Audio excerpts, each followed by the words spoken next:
Yo, what is going on, guys? Welcome back to the channel. We have the new game, something fresh on the channel, Battlefield 2042. We're going to go over the best settings as of right now for the beta and probably for launch day as well. Now, there are some incomplete things here, but we are going to go through it. This is exactly how you're going to get it from factory, and we'll change it as we go. And this is everything, okay? So we're going to go over every single setting that I believe that you should change after playing this game for the past few days. And this should probably be accurate day one. If you're looking at this day one in a few weeks from now when the game actually comes out, this is probably going to be accurate. So guys, we're going to get right into it. There's going to be more Siege content coming out later this week, and we're going to get this channel back up and running. But as for today, let's get through these settings. So let's start off with the display settings, because general really doesn't have anything that's going to change FPS or anything like that. But as for display, let's go over here. We always want to play in full screen on every game. That's going to maximize your FPS and smoothness of the game. Monitor, pick your monitor that you're playing on. Maximum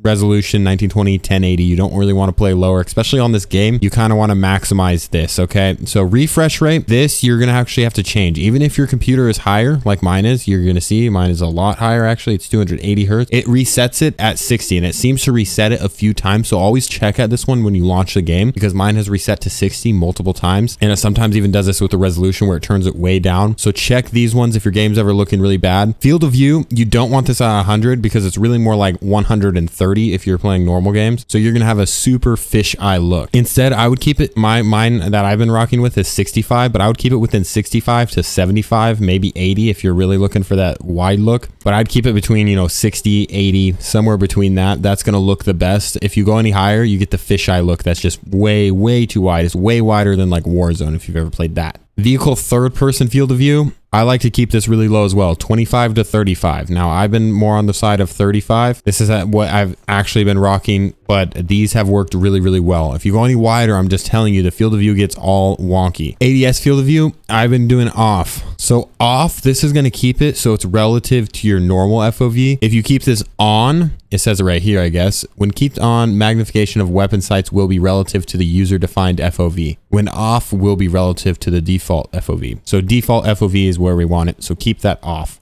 Now for the graphic settings, this is the good stuff that's going to really change your FPS. And also, we're going to keep the game looking a little bit good. If you want it to look a little worse but get the max FPS, you might want to change a few of these once we get down here. But for the most part, it's maximum FPS with still having really good visibility, which is definitely what I'm going for with Battlefield. I don't need the most FPS. Instead, we need good visibility and still good FPS. Brightness, you want this between 50 and 60. My monitor is already pretty bright, so I just keep it at the 50. But if you have a lower or dimmer monitor, just put that thing at 60. There are a lot of dark corners in this game, so if you're going inside a building specifically, otherwise this really won't matter. Dynamic range, you want this off, and you want motion blur all the way off. You don't want any of that motion blur. That's all for looks, and it definitely does not help. If anything, it just messes with your eyes. All of this though, you're going to want this off. So you don't want any film grain, you want none of this lens distortion. All this stuff is all visual things that you just don't want on the game for looks and for frames. Now coming up here, graphics quality, we're going to want to hit custom. Okay, so texture quality, I like to put this on medium. Now this is not a big frame hit. I've noticed even if I go on high, it's really not that big of a frame hit. All these other things rather are way more of a frame hit than the texture quality. Texture filtering, I also put this at medium. These are the two things that I do that maybe necessarily if you had it at low, you'd get a few more frames per second, but it's just not worth it. If you do the Windows settings at the end of the game, you'll make up for those frames and have a better looking game. So that's at least what I like to do. Everything else though, lighting quality, we want this on the low. This is just detail of light. We don't really care about the detail of the light. If you do, then you could turn this up, but this is going to hit your frames hard. Both of these really do hit your frames hard. So I keep both of these at low because they hit your frames very hard. Effects quality, low. Post process and mesh, I keep these both at low. And then terrain. So moving this up definitely does hurt your FPS. I've tested this one. This is all terrain, but at medium, the game looks so much better and I can run it at that. But if you're trying to maximize FPS, put this at low. So a lot of things you'd want to keep at low, but that's just if you're trying to maximize your FPS. If you're trying to get that best visibility while having best FPS possible, this is exactly what I would rock with. Now, undergrowth quality, you don't want this higher. This is just like plants and grass and dirt and stuff like that. As it says right here, it sets the quality of terrain decoration. So this is all just visual stuff. I keep this low.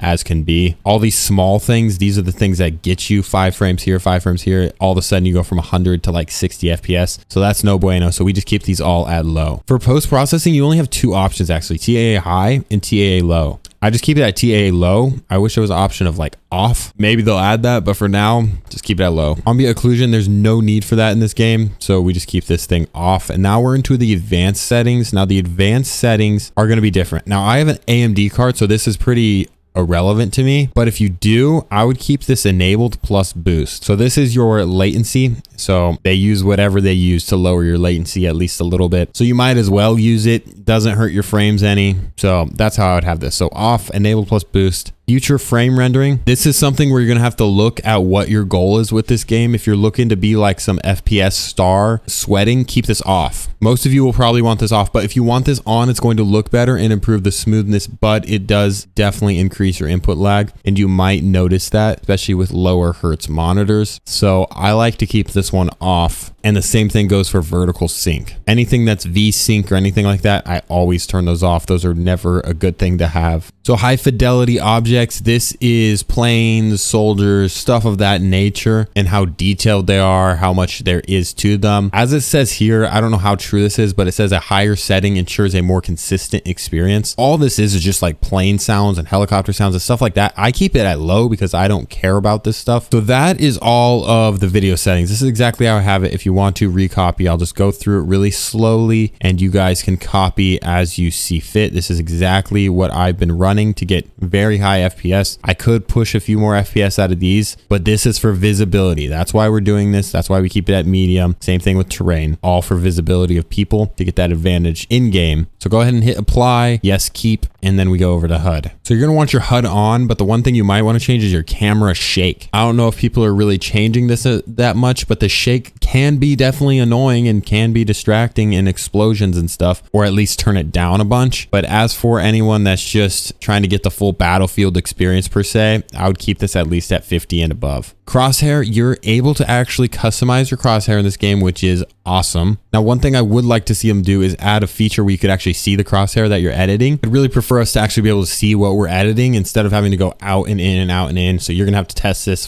while you're doing it. But this is just the preset one. If you want to change it, then you can change it. You can change everything: headshot color, kill color, armor hit indicator color, whatever you want to change. This is all personal preference, honestly. All right, so the next thing up is your sound settings. This is the next important thing, and I would turn down music. This is just menu music, really. I don't like hearing it, so I turn it off. Sound effects, everything else, 100. In-game announcer actually is kind of loud, so maybe turn that down a little bit, but that's all preference. But as for this is the next thing, and this I think is the last thing that you really need to change. And you have a lot of options when you have audio mix. So you might want to test for your specific system. If you're using like external speakers, then hey, maybe just try the speaker setting, but try 3D headphones if you're on any sort of stereo headphones. If you have any headphones that are over ear, this has been amazing. 3D headphones. Try it out. And if that does not work, if you feel like your vertical sound or anything is just wonky, then maybe turn it to headphones instead.